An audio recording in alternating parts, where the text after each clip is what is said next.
नजम सेठी साहब, खिचड़ी पक रही है। अच्छा, हाँ, अब नहीं पूछेंगे कहाँ पक रही है, कहाँ पक रही है।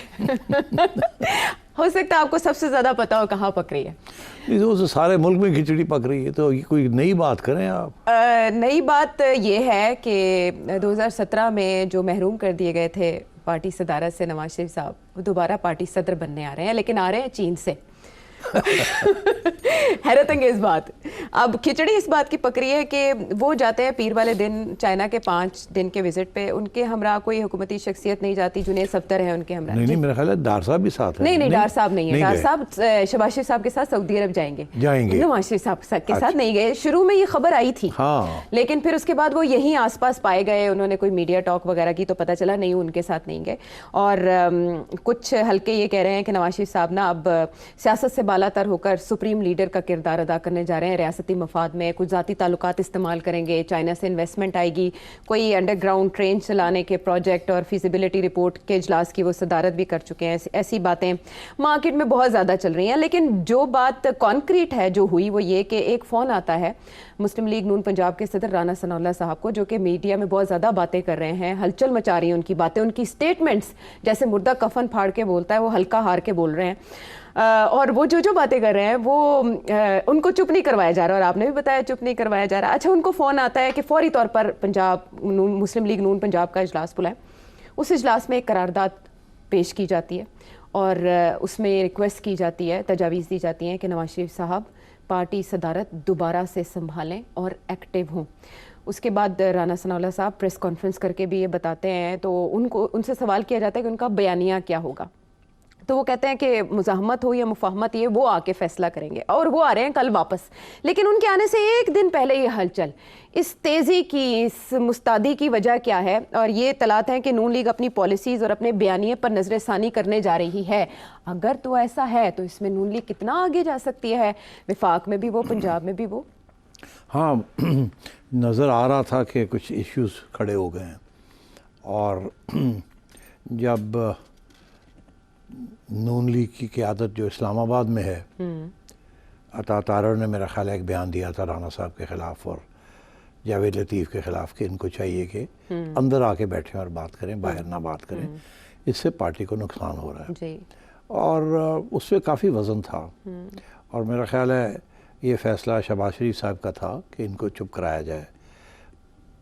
अच्छा, अब सिचुएशन ये है कि ये चुप नहीं हो रहे थे, और अब जो अंदर की खबर यही है कि नवाज शरीफ साहब समझते हैं कि ये जो बाहर बैठ के बातें हो रही हैं, ये बाहर बैठ के नहीं होनी चाहिए, अंदर होनी चाहिए।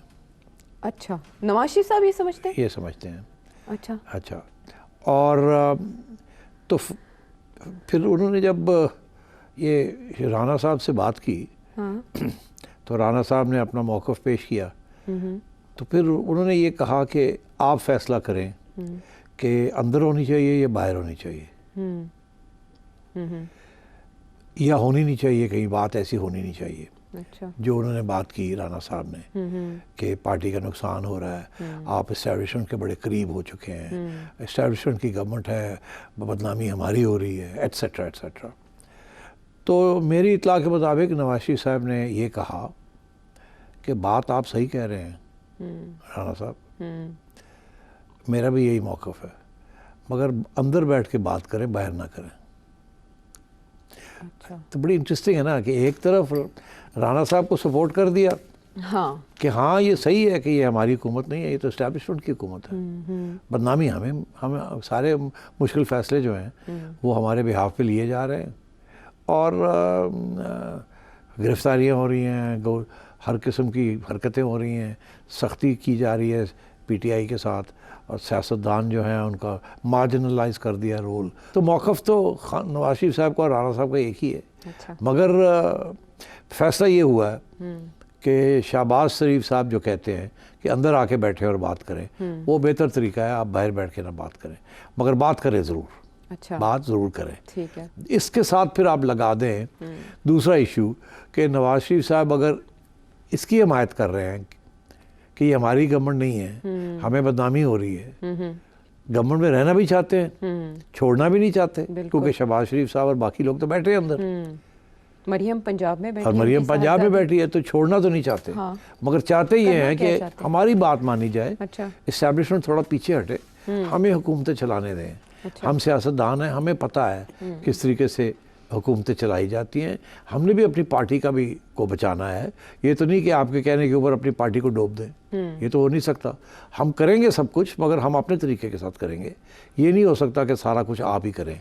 और मेरा ख्याल है ये सारा जो मामला है, जिसे कहते हैं ना, ये ट्रिगर कहाँ से हुआ है? ये ट्रिगर मोहसिन नकवी साहब की अपॉइंटमेंट के ऊपर हुआ है। उससे पहले SIFC के ऊपर इतना इशू नहीं था, फॉरेन ऑफिस के ऊपर भी कभी इतना इशू नहीं रहा, गवर्नर्स वगैरह के ऊपर भी इशू नहीं है, कौन गवर्नेगा नहीं बनेगा। देखिए जी, आने से पहले केयर टेकर गवर्नमेंट से PCB ले लिया, और उसके बाद इंटीरियर ले ली, और आप साहब इंटीरियर के अंदर CDA भी आ गई, FIA भी आ गया, सारा कुछ ही आ गया।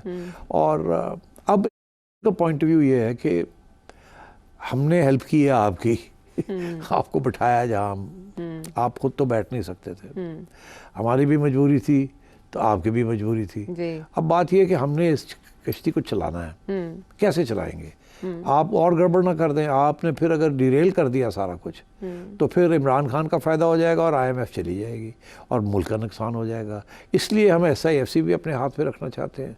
और अगर इमरान खान या और कोई ट्विटर वाले या ये लोग गड़बड़ करें, तो आप शायद नरमी का पॉलिसी इख्तियार करें जो चलेगी नहीं, हम सख्ती की पॉलिसी करेंगे। इसलिए हमें कंट्रोल चाहिए on police also, and we also need control over. कोई कल को कोई लॉन्ग मार्च कर देता है खान। अभी गंडापुर साहब धमकियां दे रहे हैं कि हम आएंगे, हम इस्लामाबाद को टेक ओवर कर लेंगे। ठीक है ना? तो अब जो पैगाम गंडापुर साहब को ये गया कि आओगे तो लत्ता तोड़ देंगे, जान नहीं देंगे, फिर दोनों थी। अच्छा, वो पैगाम जो है वो इस्टेब्लिशमेंट का होता है, गवर्नमेंट का नहीं होता। गवर्नमेंट इस तरीके के साथ डील नहीं करती, वो तो नेगोशिएशन करती है। वो कहती हैं डिफ्यूज़ करो, क्योंकि ये सबका नुकसान हो जाता है लड़ाई झगड़े में। इस्टेब्लिशमेंट का रिस्पॉन्स यही होता है, ऐसी तैसी नेशनल इंटरेस्ट की बात है, अब हम पाकिस्तान को बचाना और आप ये फजूल बातें कर रहे हैं। तो अच्छा, तो इसमें डिफरेंसेस ओपिनियन हो जाते हैं। तो नवाज शरीफ साहब ने जो पैगाम दिया है राना सनाउल्लाह को, उसके साथ शहबाज शरीफ साहब बड़े खुश हैं। अच्छा। हाँ, मेरी इतला के मुताबिक शहबाज शरीफ साहब अभी मुलाकात हुई थी उनकी राना साहब से। अच्छा। अदर जब भी आए थे तो उन्होंने कहा हाँ तो फिर की फैसला है, मतलब उन दोनों ने ये कहा था बड़े मियाँ साहब फैसला करेंगे। अच्छा। कि बाहर बैठ के करना है या अंदर बैठ के करना। अच्छा। है कौन सही कह रहा है कौन गलत कह रहा है। अच्छा। शहबाज साहब कह रहे हैं एस्टैब्लिशमेंट का सपोर्ट करें, जो कहते हैं करें। राना साहब कहते हैं हर गल नहीं मननी। फिर राना साहब बाहर बैठ के लगे हुए, वो कहते हैं अंदर आके बात करो। तो नवाज शरीफ साहब ने यह फैसला किया कि राना साहब गल तो तुसी सही कहते हो, मगर मेहरबानी करके शहबाज नाल अंदर बैठ के गल करो। अच्छा, तो यानी दोनों को राजी कर लिया। दोनों को राजी कर लिया। और अब ऐसे लगता है कि शहबाज साहब जो हैं उन्होंने दावत दी है, जिसकी खबरें भी आनी शुरू हो गई हैं कि जावेद लतीफ़ साहब, राना साहब, साद रफ़ीक साहब, आप अंदर आ जाएं, हम तो इस्लामाबाद में आपको एडजस्ट कर लेते हैं। अच्छा। यहाँ आके ये बात करें जो आप कर रहे हैं। अच्छा। कि जी इस तरीके से कबूल कर ली। ये भी अब मियाँ साहब कल आ रहे हैं ना। अच्छा। तो फिर मेरा ख्याल है 1 हफ्ते के बाद एक और मीटिंग होगी, जहाँ वो दूसरा इशू जो आपने खड़ा किया है कि जी प्रेसिडेंसी का, वो फिर प्रेसिडेंसी का भी इशू ख़त्म होगा ऑफ दी PMLN। अच्छा, लेकिन प्रेसिडेंसी से तो फिर मामलात पार्टी की सतह पर तब्दील हो सकते हैं, पार्टी का बयानिया बदल सकता है, क्योंकि नवाज शरीफ साहब 2017 से पहले क्या कर रहे थे, जिसके बाद शहबाज शरीफ साहब आए और उनसे वो ओहदा छीन लिया गया। नवाज शरीफ साहब एक अरसे से चुप हैं और पार्टी के अंदर वो मुशावरत भी करते नजर आ रहे हैं चाइना जाने से पहले। अब ये कहा जा रहा है कि 11 मई को वो पार्टी सदारत दोबारा संभाल लेंगे। तो और उसमें एक और बात यह है कि इस्टेब्लिशमेंट की मुदाखलत के खिलाफ वो पॉलिसी के हामी हैं। नवाज शरीफ साहब कोई ऐसी न्यूक्लियर चेंज लेकर आएंगे पार्टी पॉलिसी में, तो क्या होगा शहबाज हुकूमत का? क्या वो अब बात करेंगे जो इससे पहले नहीं करते थे? नहीं, देखिए मियाँ साहब इतनी ज़्यादा बात नहीं करेंगे। वो ये जो लोग हैं ना, जो जिनको वो कहते हैं आप बात तो सही कह रहे हैं, इन्हीं के ज़रिए काबीना के अंदर और एस्टैब्लिशमेंट के अंदर जो लेन देन होती है, वहीं इन लोगों का पॉइंट ऑफ व्यू भी आएगा। मेरा ख्याल है उससे ये होगा कि शहबाज शरीफ साहब को ज़्यादा फ्रीडम मिल जाएगा टू ऑपरेट। तो ये बेसिकली रीनेगोशिएट करना चाह रहे हैं terms of engagement with the establishment. कि अभी तो देखिए ना जो कुछ हो रहा है इस मुल्क में, हाँ। वो तो खुद कहते हैं जी असी तो नहीं फैसले कर दे, फैसले तो कोई और कर रहा है। इसीलिए PPP नहीं आई ना, उन्हें पता था कि ये गाली पड़नी है। अब देखिए ना इकोनॉमिक जो भी होना है, काफ़ी उसमें सख्ती होनी है। औरंगज़ेब साहब भी इनके हैं, मोहसिन नकवी साहब भी इनके हैं, ठीक है ना, शहबाज साहब भी इन्हीं के हैं, तो जो वो कहते हैं वो होता है। अच्छा, उसके साथ नून लीग फारग हो रही है, ठीक, पीपल्स पार्टी रिवाइव नहीं हो रही। जो पार्टी रिवाइव हो रही है या जो पार्टी ख़त्म नहीं हो रही वो है पीटीआई।